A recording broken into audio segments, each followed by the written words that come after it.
시청자 여러분 안녕하십니까? VOA 뉴스투데이 시작합니다. 조 바이든 미국 대통령이 북한의 계속된 탄도미사일을 규탄하며 북한의 추가 도발을 멈추고 협상에 복귀할 것을 촉구했습니다. 바이든 행정부는 필요시 미국의 선제 공격 유지와 동맹국 등에 대한 확장 억지를 강조한 핵태세 보고서를 의회에 제출했습니다. 첫 소식 박형주 기자가 보도합니다. 조 바이든 대통령은 29일 백악관을 방문한 리셴룽 싱가포르 총리와 정상회담 후 공동 기자회견에서 북한의 계속되는 탄도미사일 발사에 대해 규탄 입장을 밝혔습니다. 그러면서 두 정상은 북한의 추가 도발을 중단하고 협상에 복귀할 것을 촉구했습니다. We shared our concerns about the Democratic People's Republic of Korea and their destabilizing ballistic missile launches, which are clearly in violation of multiple UN Council resolutions, Security Council resolutions. And we both urged North Korea to refrain from further provocations and return to the negotiation table for serious and sustained diplomacy. 두 나라는 공동 성명에서도 북한 문제를 포함시켰습니다. 성명에는 미국과 싱가포르는 세계적인 안보 도전 가운데 공동의 이익을 추구하기 위해 파트너십을 계속 구축하고 있으며 두 정상은 한반도의 완전한 비핵화와 항구적 평화 구축이라는 공동 목표에 대한 공동의 약속을 재확인한다고 밝혔습니다. 이어 두 정상은 북한의 진지하고 지속적인 외교 관여를 촉구하고 유엔 안보리 관련 결의에 대한 완전한 이행의 중요성을 강조했습니다. 바이든 대통령은 이날 두 정상이 인도태평양의 평화와 안정에 대한 광범위한 우려에 대해 논의했다면서 여기에는 중국을 포함한 영내 모든 나라가 자유롭고 열린 인도태평양을 가능하게 하는 원칙을 준수하는 것도 포함됐다고 밝혔습니다.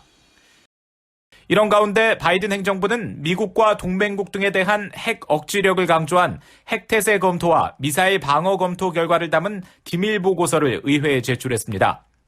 미국 국방부는 28일 보도자료를 통해 이 같은 사실을 공개하며 핵태세와 관련해 안전하고 효과적인 핵 억지와 강력하고 신뢰할 수 있는 확장 억지 공약 유지는 국방부와 국가의 최우선 순위로 남아있다고 강조했습니다. 특히 핵무기가 존재하는 한 미국 핵무기의 근본적인 역할은 미국과 동맹국, 파트너들에 대한 핵공격을 억제하는 것이라며 미국은 극적인 상황에서만 미국과 동맹국, 파트너들의 핵심 이익을 보호하기 위해 핵무기 사용을 고려할 것이라고 밝혔습니다.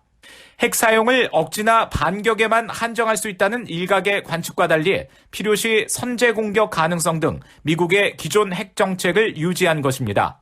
국방부는 또 미사일 방어 검토와 관련해 미사일 사용에 대한 적의 자신감을 떨어뜨리고 동맹국을 안심시키며 긴장 고조의 위험을 피하기 위한 군사적 옵션을 제공하는 탄력적인 방어 태세에 대한 필수적 기여를 확인시킨다고 밝혔습니다. VOA 뉴스 박형주입니다. 미국 국방부가 북한 등 적국들의 점증하는 위협에 대비하는 차세대 요격기 등 미사일 방어망 구축을 위한 예산 증액 등이 담긴 새 회계연도 예산안을 공개했습니다.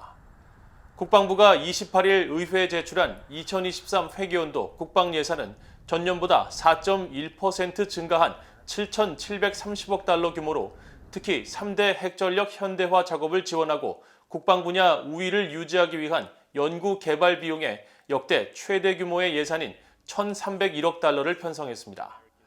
북한의 최근 대륙간 탄도미사일 ICBM 시험 재개로 조기 배치 필요성이 거론되고 있는 차세대 요격기와 본토 미사일 방어 향상 등을 위해 전년보다 9억 달러 증액된 26억 달러를 책정했으며 고고도 미사일 방어체계 사드 예산으로 전년보다 50% 감소한 3억 달러, 패트리엇 팩3 미사일 관련 예산으로는 3억 달러 증액된 18억 달러를 편성했습니다.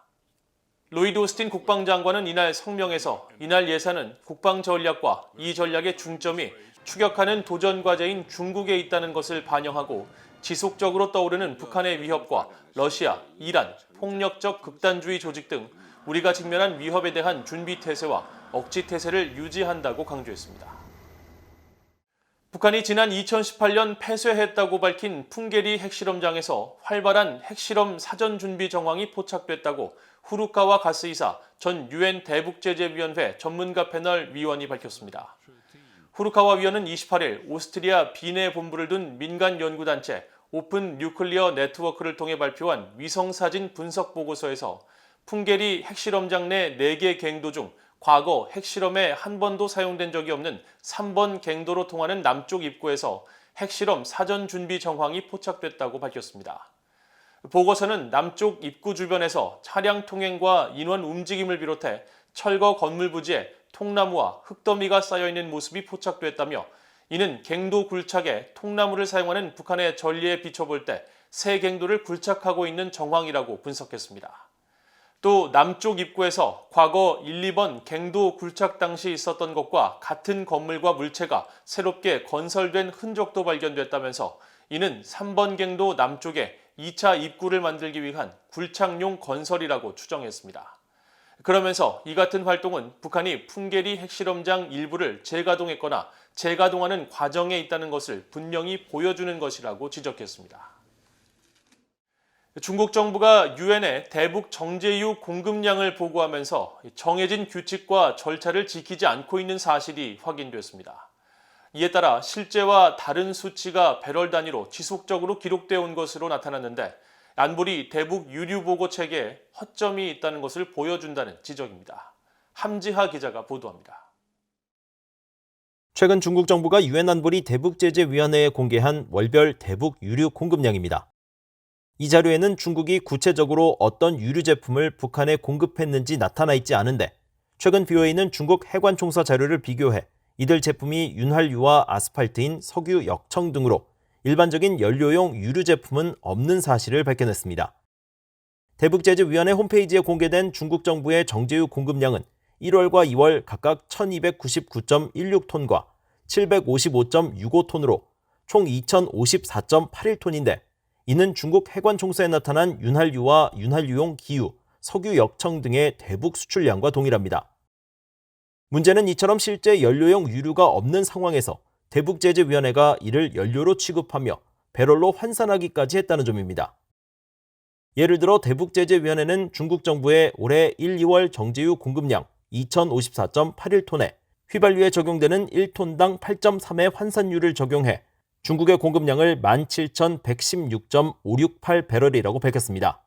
그러나 실제로는 대북제재위원회가 석유 역청 등 잔존유에 적용하는 환산율 1톤당 6.35가 적용됐어야 맞습니다. 유엔 관계자는 이처럼 잘못된 수치가 계산된 데 대해 중국 정부가 처음부터 각 유류 제품을 구분해 보고하지 않았기 때문이라고 지적했습니다.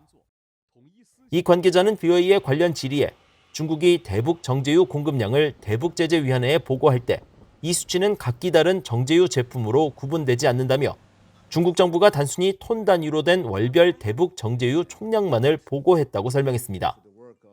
그러면서 중국의 총량 보고 방식은 아마도 대북제재위원회 사무국이 가장 적절할 수 있는 다른 환산율을 적용하는 이유일 것이라며 정확히 어떤 제품이 북한에 수출되었는지 알아야만 제대로 된 환산율을 사용할 수 있다고 밝혔습니다.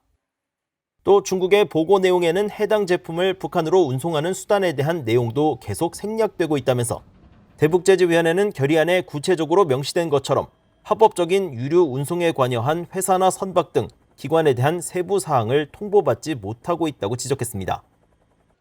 유엔 안보리는 지난 2017년 북한의 핵과 미사일 실험에 따라 채택한 결의 2397호를 통해 북한의 정제유 수입 한도를 연간 50만 배럴로 제한하고 북한의 정제유를 공급한 나라들의 매월 대북 공급량을 보고하도록 했습니다. 하지만 중국은 지난해 9월부터 올해 2월까지, 즉 6개월치 대북 정제유 공급량을 이달 중순 한꺼번에 제출해 전달의 공급량을 다음 달 30일까지 보고하도록 한 규정조차 제대로 지키지 않았습니다. BOA 뉴스 함지아입니다. 국제인권단체 국제앰네스티가 북한 당국의 과도한 신종 코로나 바이러스 대응으로 북한 내 인권 상황이 악화됐다고 지적했습니다. 전 세계 160개국 회원과 활동가로 구성된 국제앰네스티는 2021-2022 연례 인권 보고서를 통해 북한 정부의 코로나 대응으로 북한 내 모든 이동의 자유가 없다시피 한 수준으로 위축됐으며 많은 사람들이 당국으로부터 충분한 양의 식량을 지원받지 못한 채 수주 동안 격리되기도 했다고 밝혔습니다.